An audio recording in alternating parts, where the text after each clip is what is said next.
Right now, as you're watching this, someone is walking into a room and instantly commanding the attention and respect of everyone present. They haven't said a word yet, but every person in that space already knows they're dealing with someone different, someone important, someone who operates on a level that 99% of people will never understand. Meanwhile, someone else just walked into that same type of room and was completely ignored, dismissed before they even opened their mouth. Treated as invisible, irrelevant, forgettable. The cruel reality is that respect isn't earned over months or years of proving yourself. It's granted or withheld in the first 7 seconds of any interaction. Here's what nobody wants to admit. Respect isn't about being the nicest person in the room. It's not about being the most qualified, and it's definitely not about waiting your turn and hoping people notice your good work. Respect is about understanding the invisible psychological triggers that make people's brains automatically categorize you as either someone who matters or someone who doesn't. The top 1% of respected individuals know secrets that the other 99% are completely blind to. They understand that human beings are still primitive creatures operating on ancient survival programming. When someone meets you, their subconscious brain is asking one fundamental question. Is this person above me or below me in the social hierarchy? And that answer determines everything about how they'll treat you. Most people spend their entire lives being treated as average, overlooked, or dismissed because they never learned how to flip these psychological switches. They think respect comes from being agreeable, from putting others first, from slowly building credibility over time. But while they're playing the long game, the people who understand instant respect are already winning every interaction, getting better opportunities, and living life on an entirely different level. Today, you're going to learn the exact psychological mechanisms that create instant respect. You'll discover why some people naturally command attention while others fade into the background. More importantly, you'll get the specific techniques that will make anyone anywhere immediately recognize you as someone who deserves their respect. This isn't about manipulation or fake confidence tricks.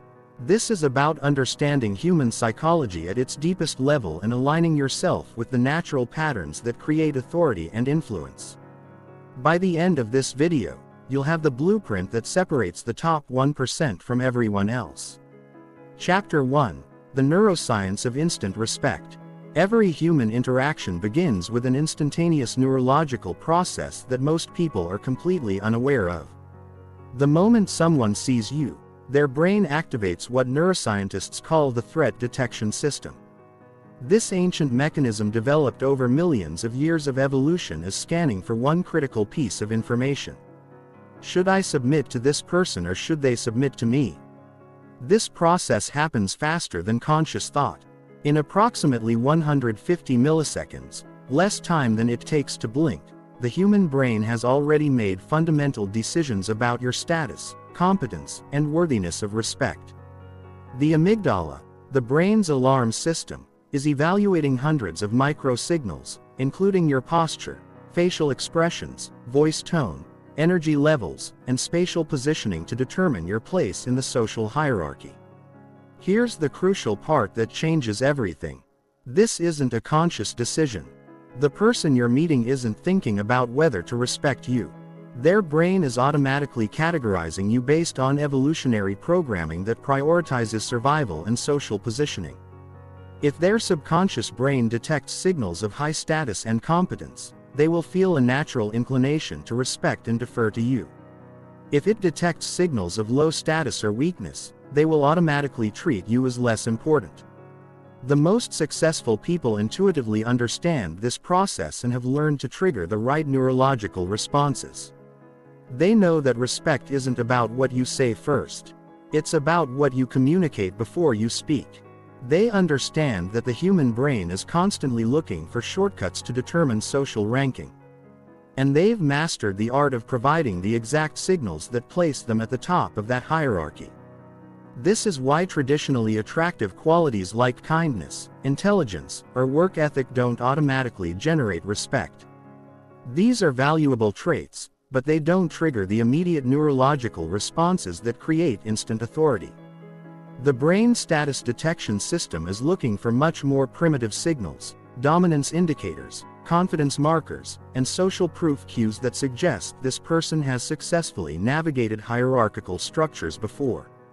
Research from Princeton University revealed that people make judgments about competence, trustworthiness, and leadership potential within 1/10th of a second of seeing a face. These snap judgments predict real-world outcomes, including election results, business success, and social influence with shocking accuracy. This means that most of your social and professional success is determined in moments that happen too fast for you to consciously control unless you understand the underlying mechanisms. The prefrontal cortex, the rational part of the brain, takes much longer to engage than the limbic system's immediate emotional responses.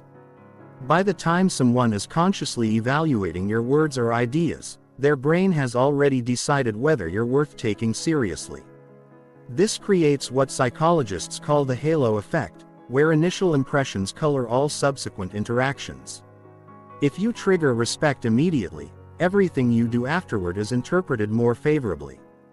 If you fail to command initial respect, you'll be fighting an uphill battle to change that first impression. The neurochemistry of respect involves several key systems. When someone perceives high status in another person, their brain releases decreased levels of cortisol, the stress hormone, while increasing production of dopamine, the reward chemical. This biochemical response makes them feel good around you, which reinforces their positive perception and desire to maintain a relationship. Conversely, when someone detects low-status signals, their cortisol levels increase, creating a subtle stress response that makes them want to distance themselves or assert dominance over you. Understanding mirror neurons provides another crucial insight into instant respect. These specialized brain cells fire both when you perform an action and when you observe someone else performing that action. This means that your emotional state, confidence levels, and energy patterns are literally contagious. If you embody calm, confidence, and controlled power, the people around you will begin to mirror those states, making them more receptive to your influence. If you're anxious, uncertain, or seeking approval, others will mirror those states as well, leading them to question your competence. The key insight that separates the top 1% is this: respect is not earned through your actions over time. It's triggered through your presence in the moment. The most respected individuals have learned to consciously control the unconscious signals they send, essentially hacking the neurological processes that determine social hierarchy. They understand that every gesture, every facial expression, every vocal inflection is either building or destroying their authority in real time. This neurological reality explains why some people can walk into any situation and immediately become the center of attention while others struggle for recognition despite superior qualifications or achievements. It's not about fairness or logic. It's about understanding and working with the way human brains actually function rather than fighting against these ancient systems. Chapter 2: Energy Management and Presence Mastery. The foundation of instant respect lies not in what you do, but in the energy you bring into every space. Energy is the invisible force that people sense before you speak, before you move, even before they fully see you. It's the electromagnetic field of confidence, competence, and controlled power that radiates from individuals who understand their own value and refuse to diminish themselves for anyone.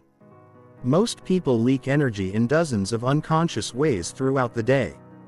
They seek approval through their tone of voice, communicate uncertainty through fidgeting and hesitant movements, and project neediness through excessive talking or over-explaining. This energy depletion creates what psychologists call the approval trap, where you unconsciously signal to others that you need their validation to feel complete. The moment someone senses that you need something from them, especially their approval or acceptance, you've automatically positioned yourself in a lower status position. The highest respected individuals operate from what energy practitioners call centered presence. This is a state where your emotional equilibrium is internally generated rather than dependent on external circumstances or other people's reactions. Centered presence communicates that you are complete within yourself, that you bring value rather than seeking it, and that your sense of self-worth is unshakable regardless of how others respond to you. Creating centered presence begins with understanding the difference between reactive and responsive energy. Reactive energy is characterized by immediate emotional responses to external stimuli. When someone challenges you, you feel compelled to defend yourself immediately. When someone doesn't respond as expected, you experience anxiety or frustration. When entering a new environment, you unconsciously scan for approval or acceptance signals.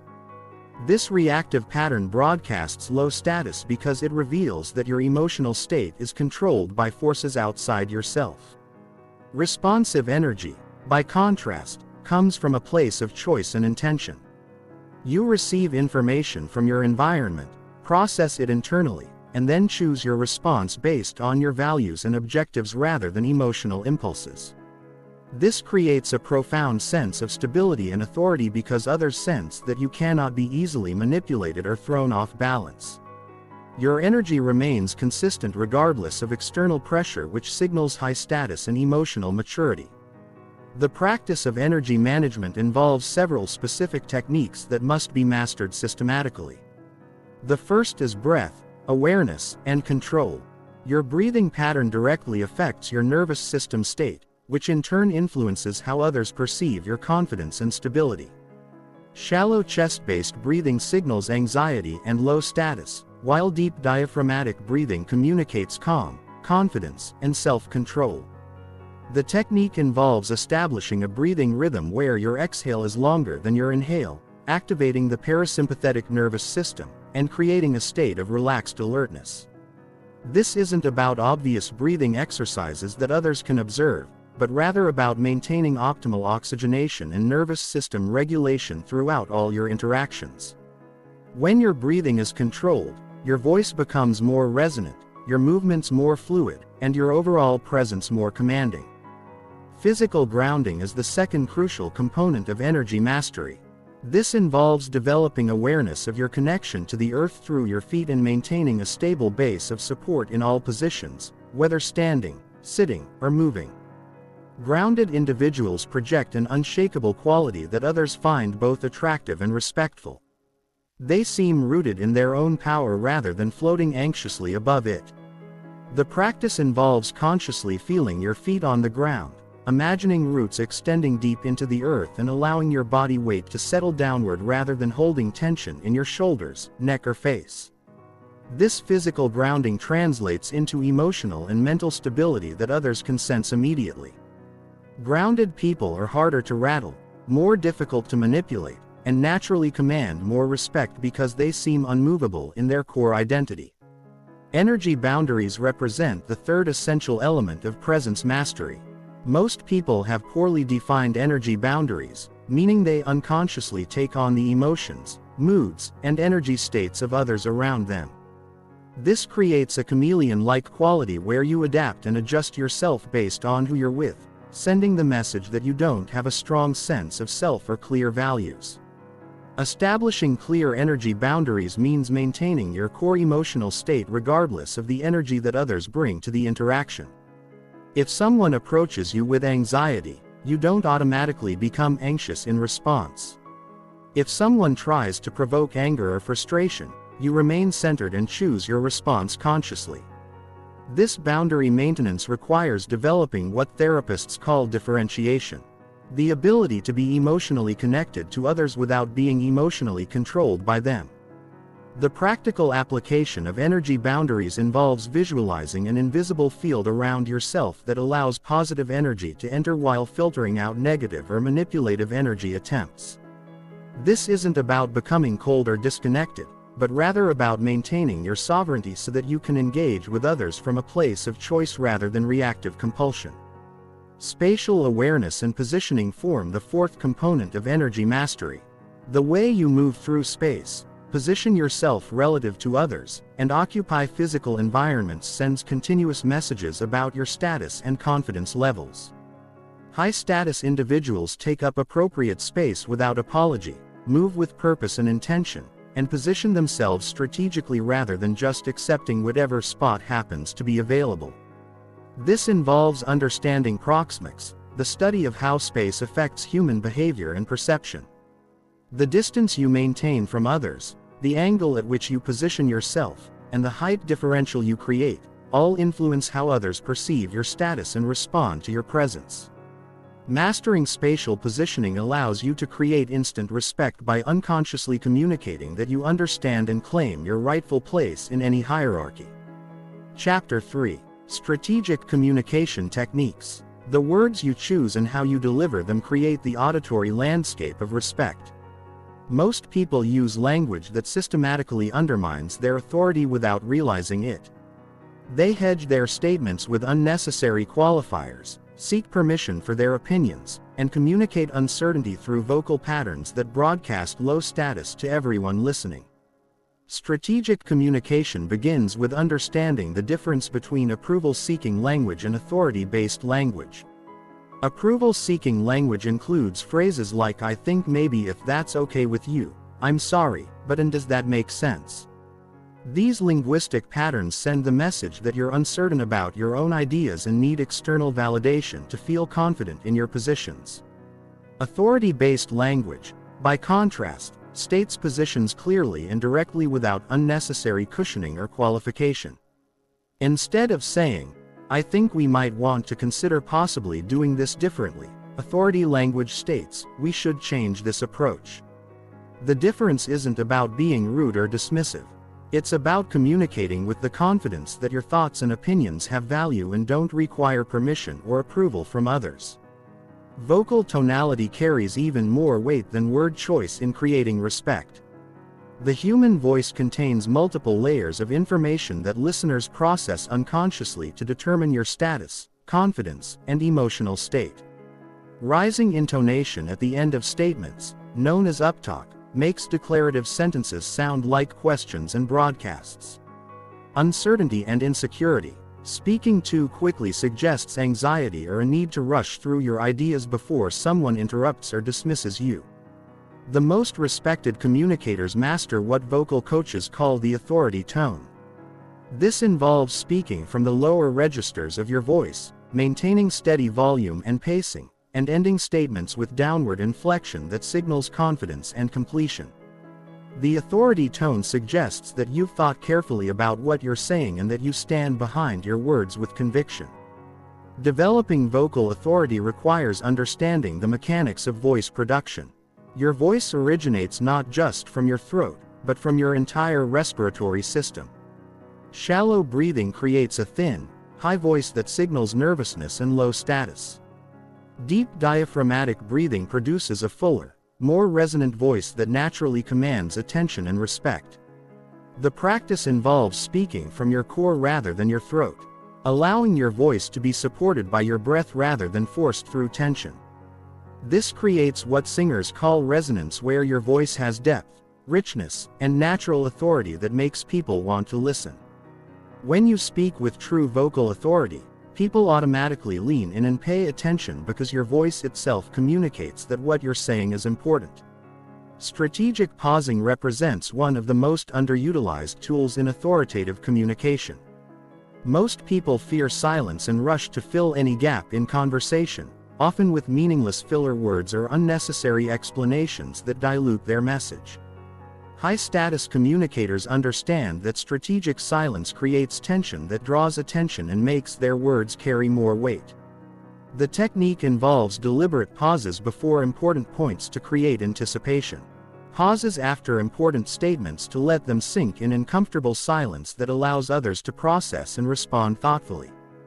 These pauses communicate that you're not desperate to be heard, that you're confident your words have value, and that you're willing to let ideas stand on their own merit rather than overselling them. Strategic pausing also includes the discipline of not immediately filling silence that others create. When someone asks you a question, taking a moment to consider your response rather than answering immediately shows that you think before you speak and that you respect the importance of giving thoughtful answers. This pause signals that your opinions are considered and deliberate rather than reactive. Language precision forms another critical component of strategic communication. Vague language creates vague impressions, while precise language demonstrates clear thinking and attention to detail. Instead of saying something was pretty good, specific language states exactly what was effective and why. Instead of saying you kind of think something, precise language either commits to a position or acknowledges uncertainty without undermining your overall competence. This precision extends to storytelling and example usage. High-status communicators don't just make claims. They support their points with specific, relevant examples that demonstrate their experience and credibility. They use concrete details that make their stories memorable and their expertise tangible. They avoid abstract generalities that allow listeners to question their actual knowledge or experience. The strategic use of questions represents an advanced communication technique that separates expert influencers from amateur persuaders. Most people use questions to seek information or approval. Strategic questions guide thinking, create engagement, and lead others to conclusions rather than forcing those conclusions upon them. Instead of arguing for a position, strategic questioning helps others discover that position for themselves, making them feel ownership of the idea. Effective strategic questions include: what would happen if we approached this differently? What criteria are most important for making this decision? How do you see this connecting to our larger objectives? These questions demonstrate thoughtfulness while guiding the conversation toward your preferred outcomes without seeming manipulative or controlling. Question timing is equally important as question content. Strategic questions asked at the beginning of discussions establish your role as someone who thinks systematically and considers multiple perspectives.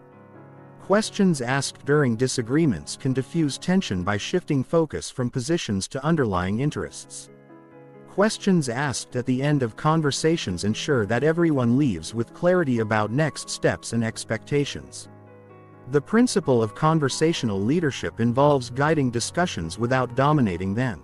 This means taking responsibility for the quality and direction of conversations while still allowing others to participate meaningfully. Conversational leaders introduce topics that matter, ask questions that generate valuable insights, and steer discussions away from unproductive tangents without being controlling. This leadership role is established through your communication choices. Bringing up important issues that others might avoid, asking the clarifying questions that others don't think to ask, and summarizing key points to ensure understanding and agreement. These behaviors position you as someone who adds value to every interaction and who can be trusted to facilitate productive communication. Chapter 4: Power Positioning and Body Language Mastery. Your body language communicates your status, confidence, and inner state more powerfully than any words you could speak. Within milliseconds of seeing you, people's brains are processing hundreds of micro-signals from your posture, gestures, facial expressions, and facial positioning to determine whether you're someone who deserves respect or someone who should be dismissed. The foundation of power positioning lies in understanding the concept of physical sovereignty. This is the ability to occupy space confidently and appropriately without apology or excessive adjustment to accommodate others. Most people unconsciously shrink themselves in social situations, crossing their arms, hunching their shoulders, or positioning themselves in ways that minimize their physical presence. This physical diminishment directly translates to social diminishment. Physical sovereignty begins with spinal alignment and core stability. Your spine is literally your backbone, and how you hold it sends immediate messages about your inner strength and self-respect. A straight, elongated spine communicates confidence, alertness, and dignity, while a collapsed or hunched posture suggests insecurity, fatigue, or defeat. This isn't about military rigidity, but rather about finding your natural height and maintaining it with relaxed strength. The practice involves imagining a string attached to the crown of your head, gently pulling you upward while allowing your shoulders to drop and your rib cage to expand. Your pelvis should be in neutral position, neither tilted forward nor tucked under. This alignment creates what movement specialists call integrated strength, where your entire body supports itself efficiently without requiring excessive muscular effort or creating visible tension. Shoulder positioning represents one of the most critical elements of power body language. Rounded forward shoulders communicate submissiveness, insecurity, and a desire to make oneself smaller and less threatening. Pulled back. Open shoulders communicate confidence, openness, and a willingness to take up appropriate space. The key is finding the middle ground between collapsed shoulders and artificially forced back shoulders that create tension and appear unnatural. The technique involves rolling your shoulders up, back, and down in a smooth motion. Then allowing them to rest in their natural position. Your shoulder blades should settle toward your back ribs, creating width across your chest and upper back. This positioning opens your heart center and communicates that you're approachable yet confident, vulnerable yet strong. Facial expression mastery requires understanding the delicate balance between warmth and authority. A completely blank expression can appear cold or intimidating, while an overly animated expression can seem inauthentic or approval-seeking. The most respected individuals maintain what psychologists call relaxed alertness in their facial expressions, communicating that they're present and engaged without being desperate for connection. The foundation of powerful facial expression is jaw relaxation and eye steadiness. Jaw tension creates a hard, unapproachable appearance and often leads to forced smiles that don't reach the eyes. A relaxed jaw allows for natural, genuine facial expressions that appear confident rather than controlled. Eye contact should be steady and direct without being aggressive or invasive, communicating that you're comfortable being seen and that you see others clearly. Micro-expressions, the brief facial expressions that flash across people's faces before they can control them, reveal true emotional states and levels of authenticity. Developing awareness of your own micro-expressions ensures that your face supports rather than contradicts your intended message. This involves practicing emotional regulation so that your internal state aligns with your external presentation.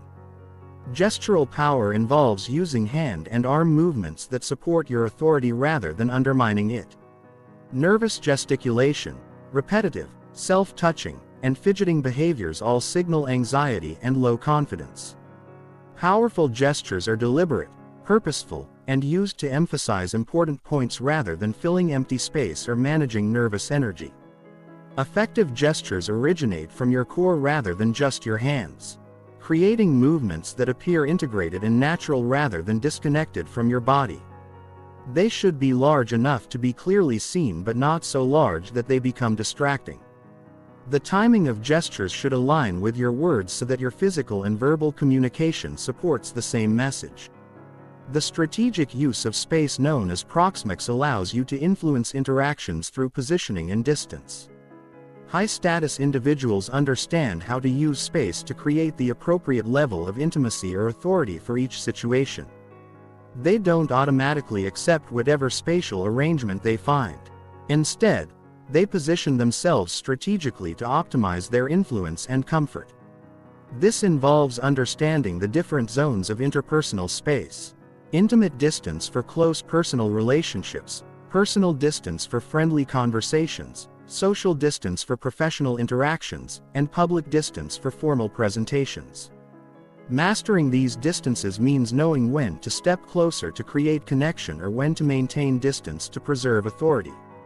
Spatial positioning also includes understanding height dynamics and angular positioning. When possible, position yourself so that you're at the same eye level or slightly higher than others in the conversation. If you must sit while others stand or if there's a significant height difference, adjust your positioning to minimize the status differential. Angle your body to show engagement while maintaining your own space and dignity. Movement quality separates confident individuals from anxious ones more than any specific posture or position. Jerky, rushed or hesitant movements signal internal chaos and uncertainty. Smooth, deliberate movements communicate self-control and intentionality. This doesn't mean moving slowly in all situations, but rather moving with purpose and completing each motion fully before beginning the next. The practice involves developing what martial artists call centered movement, where your actions originate from your core and flow outward through your extremities. This creates a sense of integrated power where your entire body supports each movement rather than specific body parts working in isolation. Centered movement appears effortless even when you're moving quickly or powerfully. Understanding cultural variations in body language ensures that your nonverbal communication is appropriate for your environment. Different cultures have varying expectations for eye contact, spatial distance, gesture usage, and posture formality. However, the underlying principles of confidence, respect, and authenticity translate across most cultural contexts when applied with sensitivity and awareness. The key is maintaining your authentic power while adapting your expression to meet cultural expectations. This isn't about changing your fundamental presence, but rather about demonstrating cultural intelligence while preserving your core confidence and authority. This balance shows respect for others while maintaining respect for yourself. Chapter 5. Emotional Regulation Under Pressure. The ultimate test of respect comes not when everything is going smoothly, but when you're under pressure, facing criticism, or dealing with difficult people who are trying to throw you off balance. How you handle these challenging moments determines whether people see you as someone with authentic strength or someone whose confidence crumbles when tested. Emotional regulation under pressure begins with understanding the physiological reality of stress responses. When someone challenges your authority, criticizes your ideas, or attempts to provoke you, your body automatically activates what neuroscientists call the threat response system. Your heart rate increases, your breathing becomes shallow, stress hormones flood your system, and your brain shifts into survival mode rather than strategic thinking mode. Most people become reactive in these moments, defending themselves immediately, getting argumentative, or shutting down emotionally. These reactions broadcast to everyone watching that you can be easily destabilized and that your confidence is fragile when tested. The individuals who command the most respect are those who remain centered and strategic even when under attack. The foundation of pressure regulation is developing what psychologists call distress tolerance. The ability to experience uncomfortable emotions without immediately needing to escape, avoid, or react to them. This isn't about suppressing emotions or pretending you don't feel them. It's about creating enough space between the stimulus and your response that you can choose your reaction consciously rather than being controlled by your immediate impulses. Distress tolerance begins with recognizing the early warning signs of emotional activation before you reach the point of reactivity. These signs include changes in breathing pattern, muscle tension, vocal tone, or thought speed. Learning to notice these early indicators gives you the opportunity to intervene before your stress response takes over completely and compromises your ability to respond strategically. The technique of tactical breathing provides the most immediate tool for maintaining composure under pressure. When your breathing becomes shallow and rapid during stress, it reinforces your body's alarm state and makes it harder to think clearly or respond thoughtfully. Conscious breath control interrupts this cycle and activates your parasympathetic nervous system, restoring your ability to think strategically rather than reactively. The specific technique involves breathing in through your nose for a count of 4, holding for a count of 4, and exhaling through your mouth for a count of 6. This pattern should be subtle and natural looking rather than obvious to others. The longer exhale specifically activates the calming branch of your nervous system and helps restore your emotional equilibrium without anyone else noticing that you're using a regulation technique. Mental reframing represents the cognitive component of pressure management. When someone challenges or criticizes you, your initial interpretation of that interaction determines your emotional response. If you interpret the challenge as a threat to your worth or competence, you'll feel defensive and reactive. If you reframe the same challenge as useful feedback or an opportunity to demonstrate grace under pressure, you'll respond very differently. The most effective reframe for maintaining respect under pressure is viewing difficult interactions as tests of your character and leadership capacity. Instead of thinking this person is attacking me, you think this is an opportunity to show how I handled disagreement professionally. Instead of they're trying to make me look bad, you think I can demonstrate my emotional maturity right now. This reframing isn't about positive thinking or denial. It's about choosing interpretations that empower strategic responses rather than reactive ones. The same situation can be viewed as a threat to defend against or an opportunity to demonstrate your capabilities. Your choice of interpretation directly influences your emotional state and behavioral options. The practice of strategic non-reactivity involves consciously choosing not to respond immediately to provocation or criticism. This doesn't mean being passive or failing to address important issues. It means responding from a place of choice rather than compulsion. Strategic non-reactivity creates several powerful effects. It prevents you from saying something you might regret. It often diffuses the other person's emotional charge, and it demonstrates that you're not easily controlled by external pressure.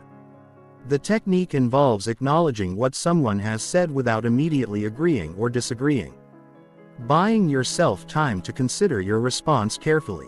Phrases like, "That's interesting," "I can see why you might feel that way," or "Let me think about that," allow you to stay engaged in the conversation without committing to a reactive response. This acknowledgement period gives your nervous system time to settle while showing the other person that you're taking their input seriously rather than dismissing it defensively. Often this pause alone changes the entire dynamic of the interaction, moving it from confrontational to collaborative. Boundary maintenance under pressure requires the ability to address inappropriate behavior or unreasonable demands without becoming emotional or aggressive. Many people either become doormats when pressured or they escalate into conflict, both of which damage their respect and relationships. The most effective approach is calm, clear boundary setting that addresses the behavior without attacking the person. This involves stating your limits directly and factually. "I'm not comfortable with that approach. That doesn't work for me," or "I need to handle this differently." These statements communicate your boundaries without justifying them extensively or becoming defensive about your position. You're simply stating a fact about your requirements rather than asking permission or seeking approval when boundaries are tested or ignored. Escalating your response gradually and professionally maintains your authority while giving the other person opportunities to adjust their behavior. This might progress from a gentle reminder to a firm statement to involving appropriate authorities, but each step remains professional and focused on the behavior rather than personal attacks. The mastery of emotional contagion protection allows you to maintain your centered state even when others around you are highly emotional or chaotic.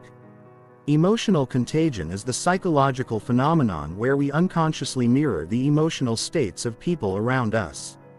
In high-stress environments, this can mean absorbing anxiety, anger, or panic from others, which compromises your ability to think clearly and respond effectively. Protection involves visualizing an energetic boundary around yourself that allows you to perceive others' emotions without automatically taking them on. You can empathize with someone's frustration without becoming frustrated yourself. You can understand someone's anxiety without becoming anxious. This emotional differentiation allows you to be supportive and responsive while maintaining your own equilibrium and decision-making capacity. Chapter 6: Advanced Influence and Persuasion Techniques. The highest level of respect comes not just from how you present yourself, but from your ability to guide outcomes and influence decisions without appearing manipulative or controlling. Advanced influence operates on psychological principles that most people never learn, allowing you to shape conversations, change minds, and create cooperation while maintaining your integrity and others' respect. The foundation of ethical influence lies in understanding the difference between persuasion and manipulation. Manipulation seeks to benefit yourself at others' expense, often through deception or emotional exploitation. Ethical influence seeks outcomes that benefit everyone involved, using psychological principles to help others see perspectives and possibilities they might otherwise miss. This distinction is crucial because people can sense when you're trying to take advantage of them, which destroys rather than builds respect. The principle of reciprocity represents one of the most powerful forces in human psychology. When someone does something beneficial for you, you feel psychologically obligated to return the favor. This isn't manipulation when used ethically. It's simply understanding how human relationships naturally function. The key is providing genuine value before asking for anything in return. Creating a psychological environment where others want to help you succeed. Advanced practitioners of reciprocity don't just give generic favors. They provide specifically valuable assistance that addresses real needs or problems. This might involve sharing useful information, making strategic introductions, or offering expertise that saves time or prevents mistakes. The more valuable and personalized your contribution, the stronger the reciprocal obligation and the more respect you generate for your generosity and competence. The timing of reciprocity requests is equally important as the value provided. Immediately asking for something after providing help can feel transactional and manipulative. The most effective approach involves providing value consistently over time, building a reservoir of goodwill and then making requests that feel natural and reasonable. Given the relationship foundation you've established, social proof leverages the human tendency to look to others for guidance about appropriate behavior and correct decisions. When people see that others they respect or identify with have chosen to trust, follow, or work with you, they're much more likely to do the same. This principle explains why testimonials, endorsements, and visible success create momentum that attracts even more success. Creating social proof requires strategic relationship building with influential people in your field or social circle. This isn't about using people for their status, but rather about building genuine relationships that naturally result in public support for your ideas and initiatives. When respected individuals speak positively about you or your work, it provides third-party validation that carries far more weight than anything you could say about yourself. The most sophisticated use of social proof involves what psychologists call similar other proof, where the endorsement comes from people who are similar to your target audience. If you're trying to influence executives, testimonials from other executives carry more weight than endorsements from academics or artists. If you're working with technical professionals, evidence that other technical professionals value your expertise will be most persuasive. Authority positioning involves establishing your credibility and expertise in ways that feel natural and informative rather than boastful or self-promotional. People naturally defer to legitimate authority, but they resist authority that feels forced or artificial. The key is demonstrating your knowledge through your questions, insights, and problem-solving approaches rather than through explicit claims about your qualifications. This demonstration happens through several channels. Your questions reveal the depth of your thinking and experience. Someone who asks superficial questions appears to have superficial knowledge, while someone who asks sophisticated multi-layered questions demonstrates deep understanding. Your insights should connect ideas or patterns that others haven't noticed, showing that you see things from a broader or deeper perspective. Your problem-solving approach should be systematic and thorough, addressing not just immediate issues, but also underlying causes and potential future complications.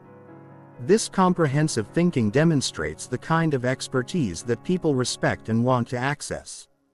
Authority emerges naturally when others realize that your perspective adds value they can't get elsewhere. The scarcity principle operates on the psychological reality that people value things more when they believe those things are rare, limited, or difficult to obtain. This isn't about creating artificial scarcity through manipulative tactics, but rather about helping others understand the genuine limitations on your time, attention, or availability. When you're selective about your commitments and clear about your boundaries, people value your engagement more highly. Implementing healthy scarcity involves being honest about your capacity limits and maintaining high standards for how you spend your time and energy. This might mean declining requests that don't align with your priorities, setting specific times for different types of interactions, or being clear about what you can and cannot commit to accomplishing. The respect-building aspect of scarcity comes from demonstrating that you value yourself and your contributions enough to be selective about how you share them. This selectivity signals high self-worth and competence, making others more interested in gaining access to your time and expertise. People want what they can't easily have, and respecting your own boundaries teaches others to respect them as well. Consistency and commitment leverage the human desire to appear reliable and trustworthy to ourselves and others. When someone makes a commitment, especially a public one, they feel psychological pressure to follow through in order to maintain their self-image and reputation. Understanding this principle allows you to create buy-in and cooperation by helping others make commitments that align with your objectives. The key is structuring interactions so that others arrive at decisions themselves rather than feeling pressured into agreement. This involves asking questions that lead people to consider the logical consequences of different choices, helping them see how specific actions align with their stated values or goals, and creating opportunities for them to verbalize their commitments in their own words. When people feel ownership of a decision because they participated in reaching it, they're much more likely to follow through with enthusiasm rather than reluctant compliance. This collaborative approach builds respect because it demonstrates that you value others' thinking and autonomy while still guiding toward productive outcomes. The principle of liking recognizes that people are more easily influenced by individuals they like, trust, and feel connected to. However, this principle is often misunderstood as requiring you to be universally agreeable or to mirror others' preferences. Authentic liking is built through genuine interest in others, finding real common ground and demonstrating that you see and appreciate their unique qualities and contributions. Building genuine connection involves active listening that goes beyond waiting for your turn to speak. You're listening for underlying values, motivations, and concerns that you can address or support. You're looking for authentic similarities in background, interests, or perspectives that create natural rapport. You're noticing and acknowledging others' strengths and contributions in ways that feel sincere rather than flattering. This authentic approach to relationship building creates lasting influence because it's based on real mutual respect and understanding rather than surface-level charm or manipulation. People can sense the difference between genuine interest and calculated friendliness, and they respond with much deeper trust and cooperation when they feel truly seen and valued. Chapter 7. Reading and adapting to different personality types. The ability to quickly assess someone's personality style, communication preferences, and decision-making patterns allows you to tailor your approach for maximum impact and respect. Most people use the same communication style with everyone, which means they connect well with people who are similar to them, but struggle to influence those who think and process information differently. Understanding personality differences isn't about manipulating people by pretending to be someone you're not. It's about communicating in ways that allow others to hear your message clearly and respond positively. Just as you might speak more slowly and clearly with someone who's learning your language, you can adjust your communication style to match others' preferred ways of receiving and processing information. The driver personality type is characterized by direct communication, quick decision and results-oriented thinking. Drivers want to know what you want, why it matters, and how quickly it can be accomplished. They respect competence, efficiency, and people who don't waste their time with unnecessary details or emotional processing. When communicating with drivers, lead with your main point. Provide clear timelines and measurable outcomes, and be prepared to move quickly from discussion to action. Drivers respond well to confidence and directness, but can be put off by what they perceive as indecisiveness or emotional manipulation. They appreciate people who can match their energy level and pace without trying to slow them down or complicate simple decisions. Building respect with drivers means demonstrating that you can keep up with their thinking speed and that you share their focus on results and efficiency. The key to influencing drivers is presenting information in terms of competitive advantage, time savings, or measurable improvements. They want to know how your proposal will help them win, achieve their goals faster, or outperform their competition. Emotional appeals and lengthy relationship-building conversations often frustrate drivers. They prefer to build trust through competent performance rather than extensive discussion. The analytical personality type values accuracy, thoroughness, and logical decision-making processes. Analyticals want comprehensive information before making decisions, and they respect people who have done their homework and can provide detailed factual support for their recommendations. They're skeptical of emotional appeals or pressure tactics and prefer to evaluate options systematically. When working with analyticals, come prepared with data, research, and logical reasoning that supports your position. Be ready to answer detailed questions and provide additional information when requested. Don't rush their decision-making process. Instead, respect their need to thoroughly evaluate options and consider potential risks or complications. Building respect with analyticals involves demonstrating your expertise through the quality of your preparation and the depth of your knowledge. They appreciate people who think systematically, anticipate problems, and provide well-reasoned solutions. Your credibility with analyticals is built through accuracy, consistency, and the ability to back up your claims with solid evidence. Analyticals respond well to structured presentations that outline problems clearly, present multiple solution options, provide comparative analysis, and acknowledge potential drawbacks or limitations. They want to feel confident that they've made the best possible decision based on complete information, and they respect people who help them achieve this thoroughness. The expressive personality type is enthusiastic, social, and motivated by recognition and relationship building. Expressives enjoy collaborative processes, creative thinking, and having fun while accomplishing goals. They respect people who are engaging, optimistic, and who acknowledge their contributions publicly. They can be put off by overly serious or impersonal approaches that don't allow for relationship building and social interaction. When communicating with expressives, allow time for relationship building and social conversation before diving into business topics. Show enthusiasm for their ideas and contributions and look for ways to make the interaction enjoyable and engaging.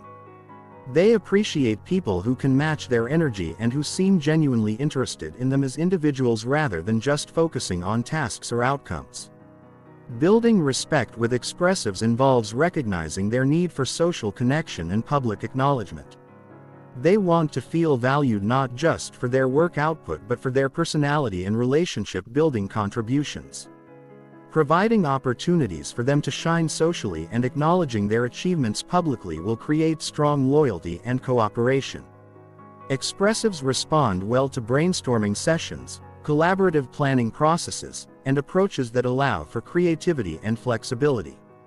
They're motivated by vision and possibility rather than detailed analysis or rigid procedures. When presenting ideas to expressives, focus on the exciting potential outcomes and how the proposal aligns with their values and aspirations.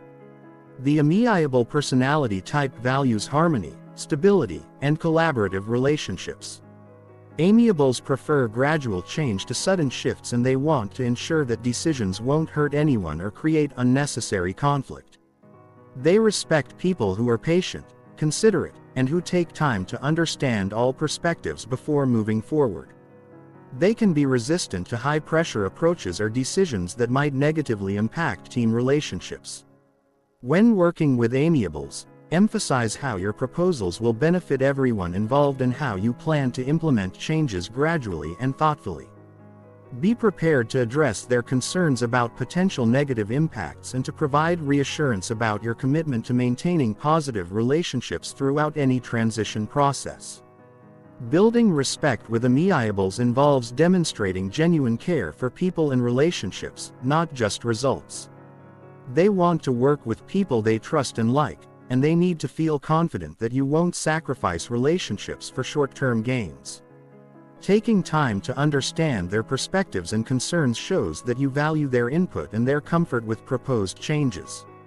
Amiables respond well to consensus-building approaches that allow everyone to have input and feel heard. They appreciate step-by-step implementation plans that provide security and predictability. When presenting to amiables, focus on how your proposal supports team harmony and long-term stability rather than emphasizing competitive advantage or dramatic change. The key to successfully adapting to different personality types is developing flexibility in your communication style while maintaining authenticity in your core message and values. This isn't about becoming a different person for each interaction. It's about translating your authentic self into communication patterns that others can best receive and understand. This adaptation requires developing what psychologists call social intelligence, the ability to read social situations accurately and respond appropriately. This includes noticing verbal and non-verbal cues that indicate someone's preferred communication style, energy level, and decision-making approach.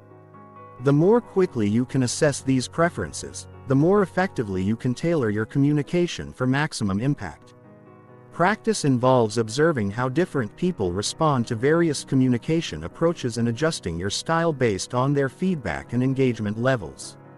Over time, you'll develop intuitive skills for recognizing personality patterns and knowing how to adapt your approach for optimal influence and respect with each individual you encounter. Chapter 8. Building long-term authority and reputation.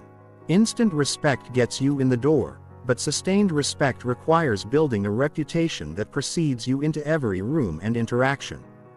Long-term authority is created through consistent patterns of behavior that demonstrate your values, competence, and reliability over time. This reputation becomes your most valuable asset, opening opportunities and creating influence that extends far beyond individual interactions. The foundation of lasting authority lies in what psychologists call behavioral consistency. People respect individuals who act in accordance with their stated values even when it's difficult or costly to do so. This consistency allows others to predict how you'll behave in future situations, which creates trust and confidence in your character and judgment. Behavioral consistency doesn't mean being inflexible or never changing your mind. It means having a clear set of core principles that guide your decisions and being transparent about those principles with others. When you face difficult choices, people watch to see whether you'll compromise your values for convenience, profit, or social pressure. How you handle these moments defines your reputation more than any individual achievement or failure. The principle of intellectual honesty forms a crucial component of long-term respect. This involves acknowledging when you don't know something, admitting when you've made mistakes, and changing your position when presented with better information or reasoning. Many people fear that admitting limitations will damage their credibility. But the opposite is true. People respect individuals who are secure enough in themselves to be honest about their knowledge and fallibility. Intellectual honesty also means giving credit where it's due, acknowledging others' contributions to your successes and taking responsibility for your failures without making excuses or blaming external factors.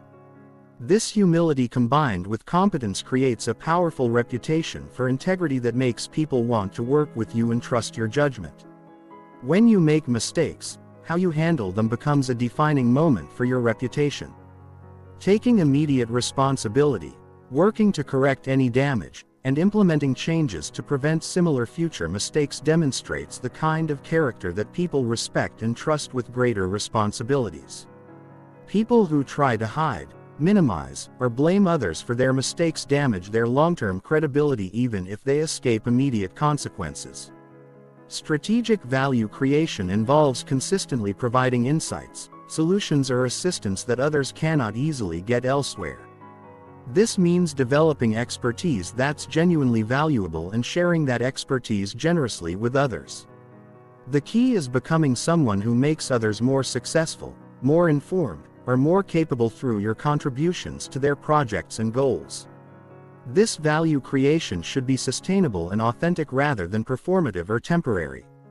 You're not trying to impress people with occasional grand gestures. You're building a reputation for reliable excellence and helpfulness. This consistency means that people begin to associate your involvement with improved outcomes, which makes them seek your participation and value your opinions. The most effective value creation comes from understanding what others truly need rather than what you think they should want.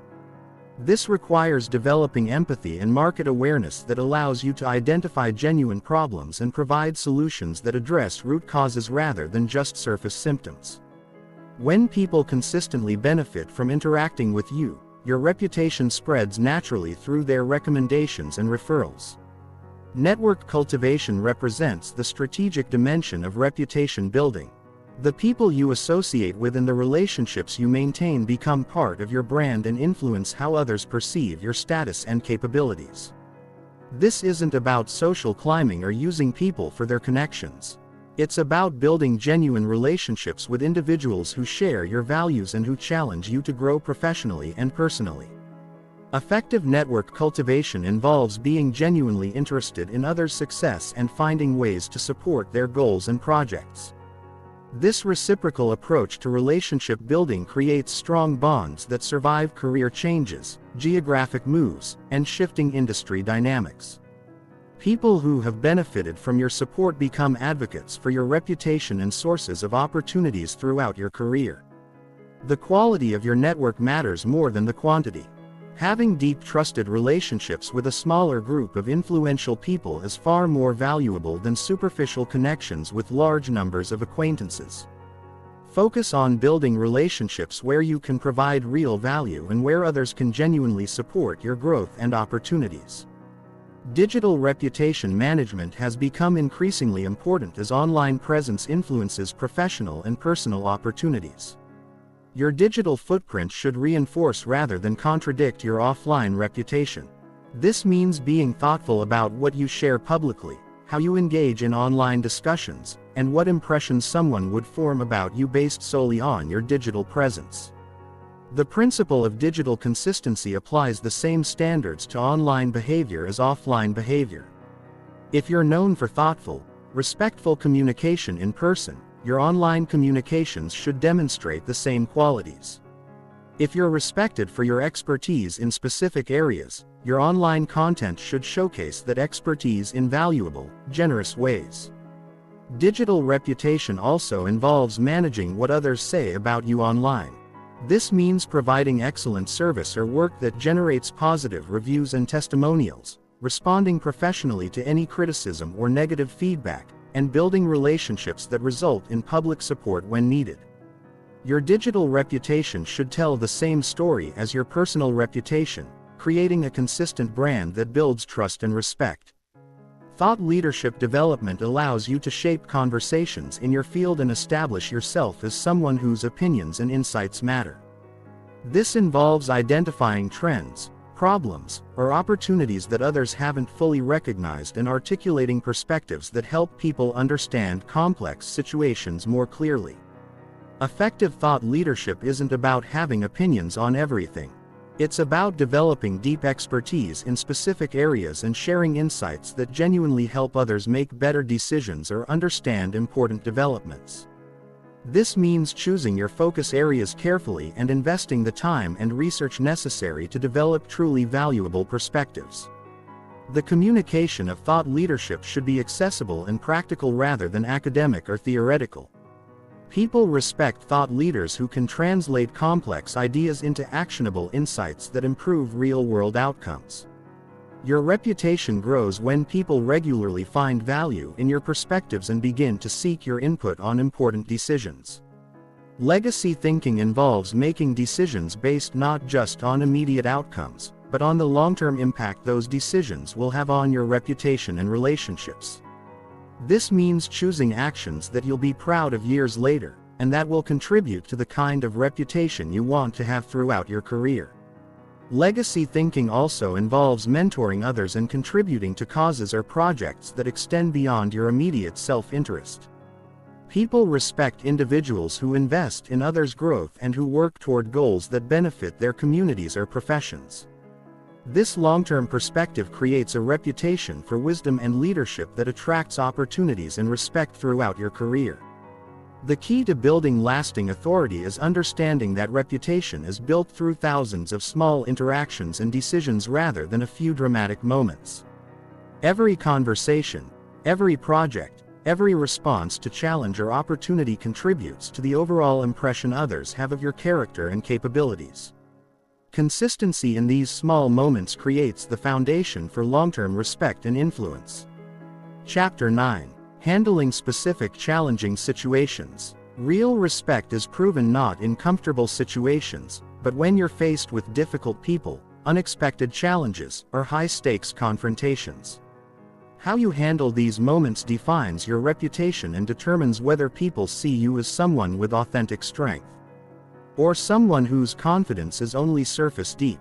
The first category of challenging situations involves dealing with aggressive or hostile individuals who are trying to intimidate, embarrass, or undermine you publicly. These people often use volume, personal attacks, or emotional manipulation to throw you off balance and make you react defensively. The natural human response is either to fight back with equal aggression or to retreat and try to avoid conflict. But neither approach maintains your respect or resolves the underlying issue. The most effective strategy for handling aggressive behavior is what conflict resolution specialists call calm containment. This involves maintaining your emotional equilibrium while setting clear boundaries about acceptable behavior. You acknowledge that the person has concerns or frustrations without accepting their right to express those feelings through disrespectful or aggressive means. The technique begins with lowering your voice and slowing your speech rate, which creates a calming effect and prevents escalation. You address the behavior directly but without personal attacks. "I can see you're frustrated, but I need you to lower your voice so we can address this productively." This statement acknowledges their emotion while establishing your boundary about how the conversation will proceed. If the aggressive behavior continues, you escalate your boundary setting gradually. "I want to resolve this, but I won't continue the conversation if you keep raising your voice." This gives the person a choice about how to proceed while making it clear that you won't tolerate continued disrespect. The key is remaining calm and factual rather than emotional or defensive, which demonstrates that you cannot be controlled by their aggressive tactics. The second challenging situation involves dealing with passive-aggressive behavior, where someone expresses hostility or resistance through indirect means like sarcasm, silent treatment, subtle sabotage, or compliance without genuine cooperation. Passive-aggressive behavior is often more difficult to address than direct aggression because it's harder to identify specific actions that cross clear boundaries. The most effective approach to passive-aggressive behavior is what psychologists call constructive confrontation.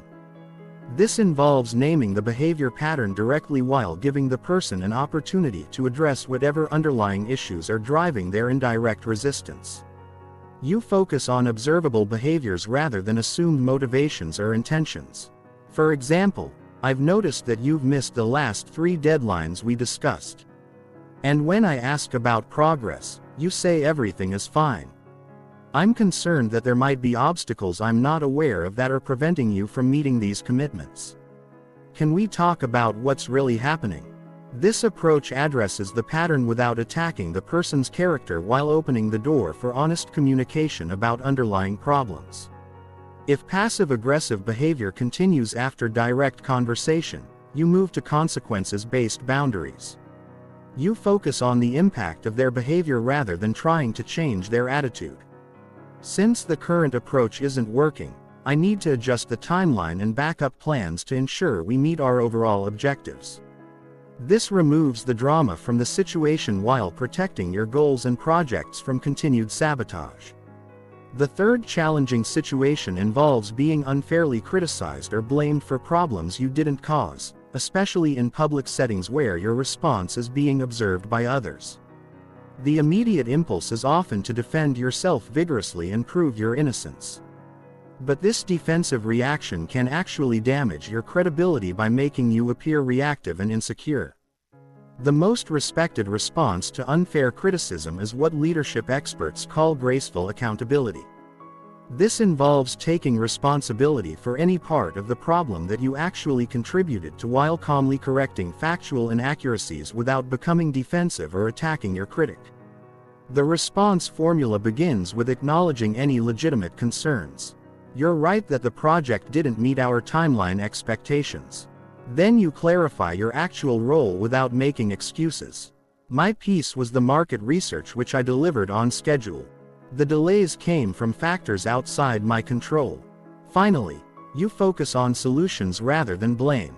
"What matters now is how we get back on track. Here's what I recommend we do moving forward." This approach demonstrates integrity by acknowledging real problems while protecting your reputation by clarifying facts. It also shows leadership by moving the conversation toward productive solutions rather than getting stuck in blame and defensiveness. The fourth challenging situation involves being excluded from important meetings, decisions, or communications where your input should have been included. This exclusion can be intentional power play designed to marginalize your influence, or it can be thoughtless oversight. Either way, addressing it effectively is crucial for maintaining your position and respect. The key to handling exclusion is what political strategists call strategic reassertion. This involves calmly but firmly re-establishing your appropriate role without appearing desperate or defensive. You focus on the business or organizational impact of your exclusion rather than personal feelings of hurt or frustration. The approach begins with gathering information. I noticed that the budget meeting happened yesterday, but I didn't receive an invitation. Since I'm responsible for the implementation costs, I want to make sure I understand the decisions that were made. This statement is factual and professional while implying that your exclusion may have created problems that need to be addressed. If the exclusion appears to be intentional, you address it more directly. I want to make sure there's no confusion about my role in this project. Based on my understanding, I should be involved in decisions about X and Y. If that's changed, I need to know so I can adjust my planning accordingly. This approach forces clarification of your role while avoiding accusations or emotional reactions. The fifth challenging situation involves being asked to compromise your values or integrity to achieve business or social goals. This might involve lying to clients or stakeholders, taking credit for others' work, or participating in decisions that you believe are unethical or harmful. The most respected approach to integrity challenges is what ethicists call principled refusal. This involves clearly stating your position without being self-righteous or judgmental about others who might make different choices. You focus on your own standards and boundaries rather than trying to impose them on others. The response should be clear and direct. I'm not comfortable with that approach because it conflicts with my professional standards. I'd like to explore alternative ways to achieve our goals that don't require misrepresenting the situation. This statement maintains your integrity while showing that you're still committed to finding solutions and achieving objectives. If pressure continues, you may need to escalate your response. I understand this might be the common practice, but it's not something I can participate in. I'm happy to work on alternative approaches, but I won't be able to be involved if this is the direction we're going. This boundary setting protects your integrity while giving others the information they need to make decisions about how to proceed. The sixth challenging situation involves being micromanaged or having your judgment questioned constantly by supervisors or clients who don't trust your expertise or decision-making ability. This undermines your authority and makes it difficult to perform effectively while maintaining your professional reputation. The most effective response to micromanagement is what management consultants call competence demonstration through communication. This involves proactively providing information and updates that address the underlying concerns driving the micromanagement while gradually establishing trust through consistent performance. You begin by understanding what information the micromanager needs to feel confident in your work. Then you provide that information proactively rather than waiting to be asked. You might send regular progress updates, share your decision-making process for important choices, or invite input on key milestones. This approach addresses their need for control while gradually proving that you can be trusted with greater autonomy. As trust builds, you can gradually request more independence. Since the last 3 projects have been delivered on time and on budget, I'd like to try managing the next one with weekly check-ins instead of daily ones. I'll keep you informed if any issues arise that require immediate attention. This approach shows that you understand their concerns while building toward the working relationship you need to be effective. Chapter 10. Creating Systems for Consistent Respect. The difference between people who occasionally command respect and those who consistently operate from a position of authority lies in their systems and habits. Consistent respect isn't about perfect performance in isolated moments. It's about developing sustainable practices that maintain your standards and effectiveness regardless of external circumstances or internal emotional states. The foundation of systematic respect begins with what behavioral psychologists call environmental design. Your physical environment, daily routines, and organizational systems either support or undermine your ability to show up as your best self. Consistently. Most people underestimate how much their environment influences their energy levels, decision quality, and emotional regulation throughout the day. Environmental design for respect starts with your personal presentation systems. This means having clothing, grooming, and personal care routines that ensure you always look polished and professional without requiring extensive daily decision-making or preparation time.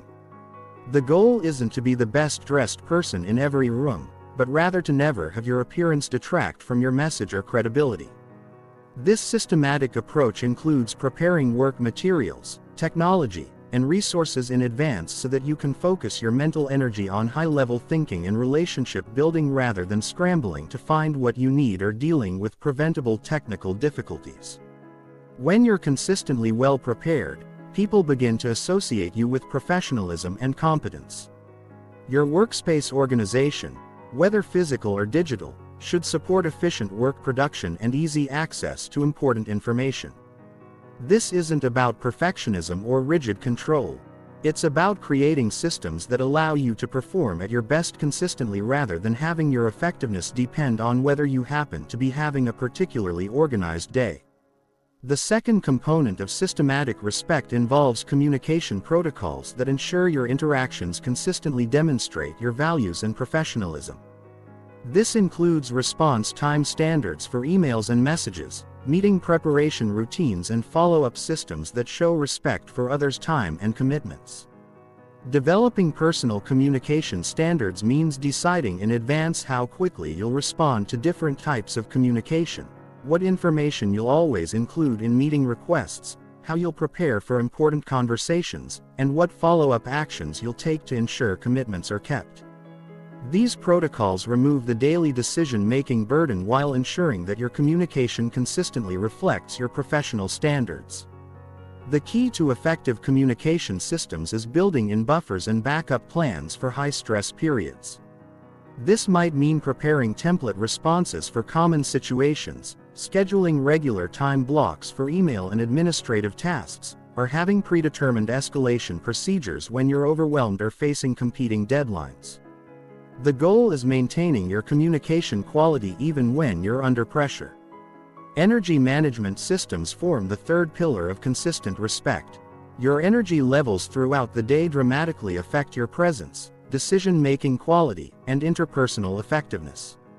Rather than hoping you'll feel energetic and focused when important situations arise, systematic energy management ensures you can access your best performance when you need it most. This begins with understanding your natural energy rhythms and scheduling your most important activities during your peak energy periods. For most people, cognitive performance and emotional regulation are strongest during specific times of day. Identifying these windows and protecting them for high-priority tasks maximizes your effectiveness and minimizes the risk of poor performance during crucial interactions. Energy management also includes nutrition, exercise, and sleep protocols that support consistent physical and mental performance. This isn't about perfect adherence to an ideal lifestyle, but rather about having sustainable practices that maintain your baseline energy levels and recovery capacity even during busy or stressful periods. Strategic rest and recovery planning prevents the energy depletion that leads to poor decision emotional reactivity, and diminished presence. This might involve scheduling buffer time between meetings, taking regular breaks during intensive work periods, or having predetermined signals that indicate when you need to step back and recharge before continuing with demanding activities. The fourth system involves continuous skill development and feedback collection that ensures your capabilities keep pace with your responsibilities and opportunities. Respect is ultimately based on competence, and competence requires ongoing learning and refinement of your abilities. Having systematic approaches to skill development prevents the gradual erosion of effectiveness that can undermine long-term respect. This systematic learning includes identifying the specific skills that are most critical for your current and future roles. Creating learning plans with measurable progress indicators and seeking feedback from trusted sources who can provide honest assessments of your performance and areas for improvement. The goal is ensuring that your abilities consistently exceed the requirements of your position rather than just meeting minimum expectations.